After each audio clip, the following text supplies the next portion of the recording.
Hello, it's Randy Smith with VicinityBrew. I want to keep our conversation going related to adding additional cost, labor, and overhead to the beer making process. In this case, let's talk about fermentation. The first thing we want to do is make some assumptions about the fermentation. One is that different styles of beer ferment at different time periods. It takes different number of days by style of beer. Another assumption is that the actual fermentation process from one fermentation log to the next is pretty standard. It should take about the same amount of time for one fermentation within a style of beer to another fermentation. And then finally, that people, humans, are not going to want to track all of their time down to the actual, I spent 15 minutes here, I spent 30 minutes here, etc. That's most likely not going to happen. So with those assumptions in place, you want to go and grab the cost associated with the cellar. That would be depreciation, utilities, labor. In this case, you might want to consider the cellarman as well as the quality folks so that you can absorb some of those costs as well.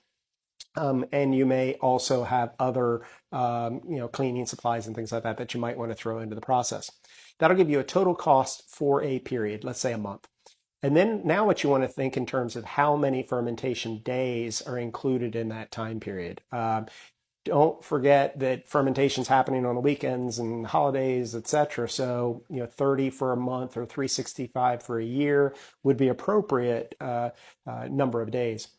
Then finally take the number of fermenters that you have in that total cost. So the cost per day per fermentation day would be the total cost divided by the number of days in the period, 30, 365, whatever your basis is, divided by the number of fermenters that you've got. And that will get you to a fermentation cost per day.